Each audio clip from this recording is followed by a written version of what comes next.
Amy, what is our second main topic today? Our second main topic comes to us from Kalvin Patel. Hello, crew. I just read an article from The Gamer talking about VFX artists refusing to work with Marvel due to stress and unrealistic deadlines.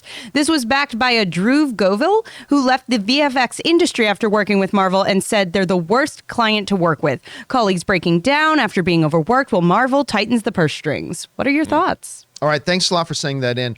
And listen, there is a really unfortunate reality that has been a part of the movie industry for a very, very long time. And that is that visual effects workers are massively overworked. You remember a couple of years ago where a lot of people on social media, I can't remember if this 8-9 years ago, maybe a little bit less, where a lot of people on social media start taking down their profile pictures and just put up a blank green box representing solidarity with visual effects artists. And there's this great story out there, heartbreaking, but great story out there about this company won an Academy Award for the one with the kid in the boat with the lion. Ang Lee's film. Life of Pi. Life of Pi. It was Ang Lee, right? Yeah. Okay. The Ang Lee's film, Life of Pi. They win an Academy Award, and the week later they have to shut down. There is, the visual effects world is a cutthroat, minuscule margin business where And labor intensive. and super labor intensive, where say somebody like DC will come along and say, okay, we have this project, we have this block of visual effects shots that need to be done. Here are the shots that need to be done. And then they put it out for tender. And different companies will come in and put in a bid. They say, we will do that job for this much money. And then so DC will look around and say, well, this company says they'll do it for a little bit less. So right from the beginning, you have to come to these companies and say, we will do it for the minimum amount of money that we possibly can that's going to keep us afloat. And hope that somebody else doesn't come in even lower than that. And believe me, as somebody who worked in the visual effects industry, there are definitely times when companies will come in just to keep work going and actually knowingly bid on a project where they know they're going to take a loss. Where they know this is going to cost us $5 million to do this project, but we had to bid at 4.5. We're going to take a $500,000 loss on this. And here's the thing, once you bid on it, that's it. So you bid on, you've committed now to doing the work. So you look at the storyboarding, you look at the animatics, you go, okay, so here's this effect shot. But now they can keep coming back to you and say, well, now we want that dragon to have 5 horns instead of 4. Well, okay, well, you've already bid on the project.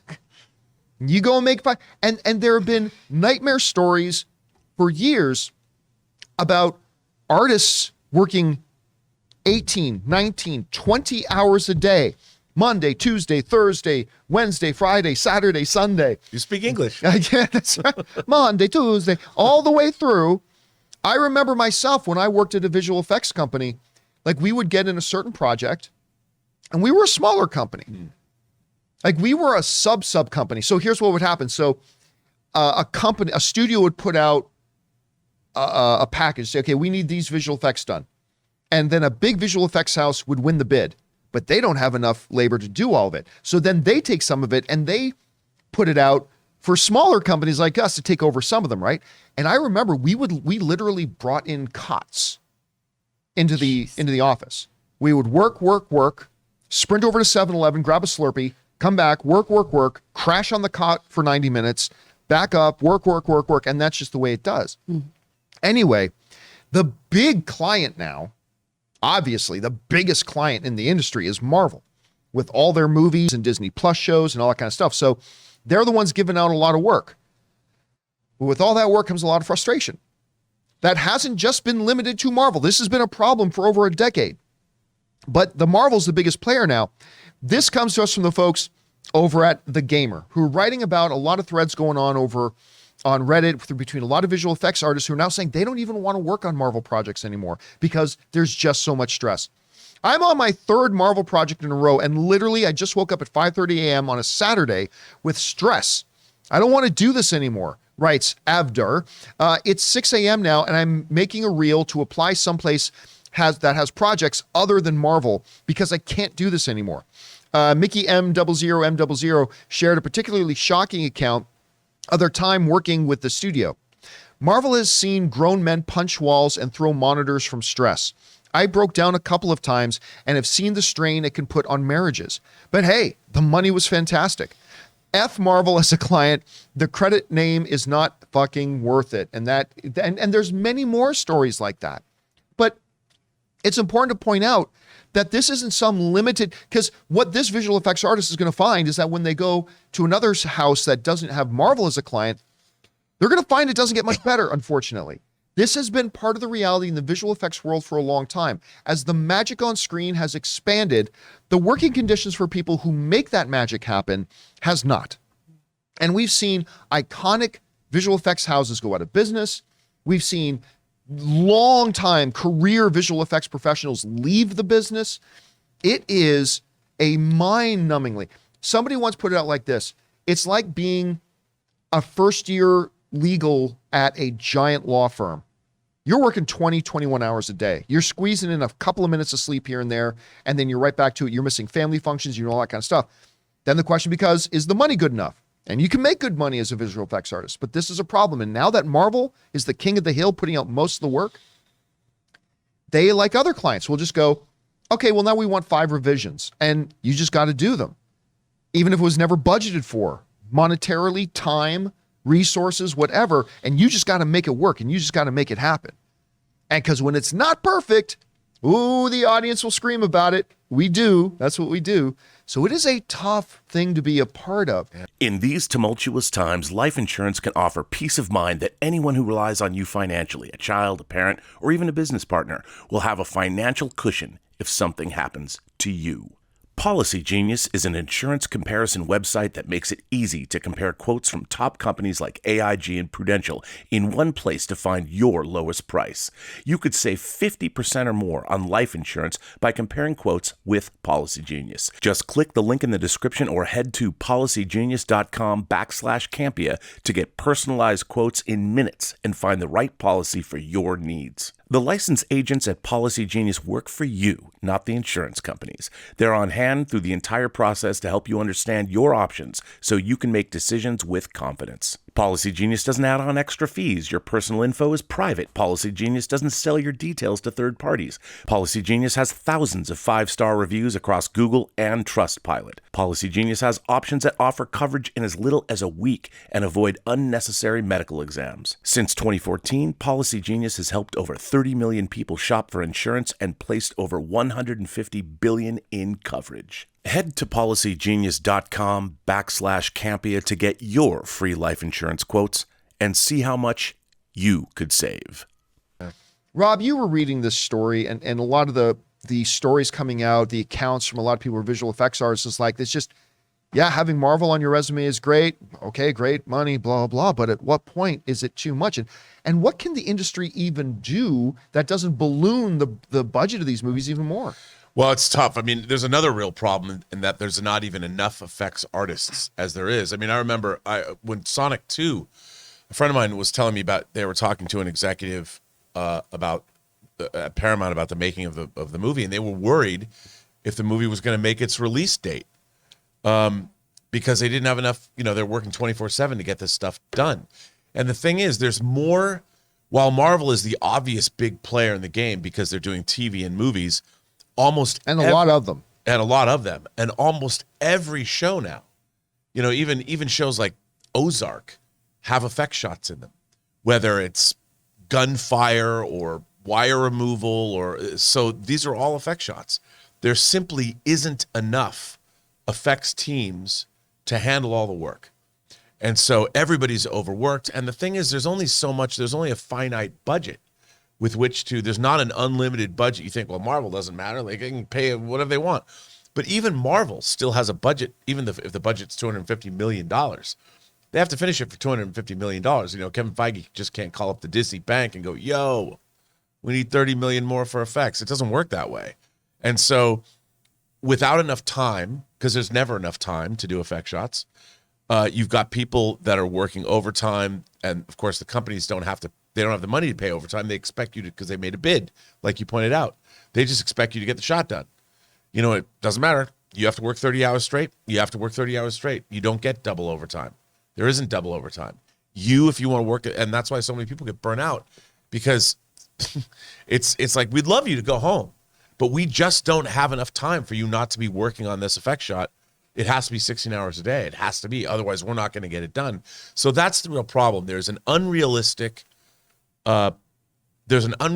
expectation on the part of the producers, because they're not, they don't have all the time and money that they want. They only have a certain amount. And I do not know what the solution is, because I've worked in special makeup effects, not visual effects, but I've seen the same thing there. People are making masks, they're making prosthetics. There's never enough time. But when I was in my stint, I was there for 3 years working in special makeup effects. And I'm like, how do you fix this problem? And this was 30 years ago. And here's the thing. I don't think there's any one culprit. No. Right? Because look at if you're DC or Paramount or let's stick with Marvel. If you're Marvel, right? And Rob, Amy, you both run visual effects companies. And I say, okay, hey guys, I'm doing Captain America 4. We've got our script done. We've done everything. Here's the visual effects package that we need done. It's 400 shots. Here you go. Take a look at it. Come back to me and tell me your bid. And if you, Rob, come back to me and say, I can do this for $100, well, then that's on you. Right. Exactly. That you said it's $100. And then I want to work for Marvel. Yeah. And if Amy comes to me and says, well, I'll do it for $99, I'm like, okay, well, you told me you can do it for $99, so here you go. Is that really Marvel's fault? But at the same time, I mean, I know you can't do this because it would be called collusion and that's illegal, but I almost feel like the visual effects company should get together and make a rule for themselves. They should police themselves and make a rule that says, we all collectively agree that we will never offer a bid on a job that goes under 5% profit for us. Like, if I know this is going to cost me $1 million, or let's say $100 to do this job, I will not bid under 105, right? And if you can do it for cheaper and still be profitable, God bless. But other than that, I don't know what else the answer is, because this system is set up in such a way that the visual effects houses constantly are having to lower and lower and lower their bids and then make their people work harder and harder and harder and harder. But what's the visual effects company supposed to do? Not try to win the contract? I mean, so I don't know I don't think there's any one point of failure on this. I think it's a systemic problem that they got to figure this out. I also think too, another problem in terms of this particular issue is that the studios now, like Marvel, they have a visual effects and a design team that is working on these movies way in advance of them going into production. Mm-hmm. And they rely heavily on visual effects. And the actual, the days of a producer and a director sitting there with a budget and your line producer and going over and saying, okay, we can only have this many effects. And then the director's like, okay, we have to figure out how to make this shot work with these amount of effects. Now it's like, whatever effects we need. The amount of effects, these action sequences are almost untethered. I mean, you still have to budget for them, but they expect a lot more too. Like, we're going to have this giant action scene and we can put as many effects in as we want. So there isn't as much of a, like when they did things in the olden days, they didn't have so much computer technology. So you had to really plan out your shots. Amy, you take a look at this. I don't know. What's the solution? What are they supposed to do about this? I don't know. I absolutely agree that there's just a systemic issue here. I mean, from my background as a performer, you see it all the time where it's like, this project isn't worth what they're asking and what they're paying.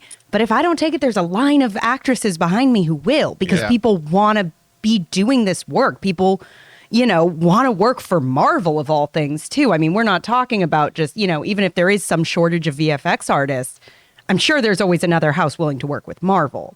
So at the end of the day, it just becomes really complicated. And, I was reading some of this Reddit thread and people were going, yeah, and the effects don't look great. But for me, as just your everyday moviegoer, it still looks good to me. And I feel like Marvel isn't going to start fixing these problems unless and until it starts really affecting the quality.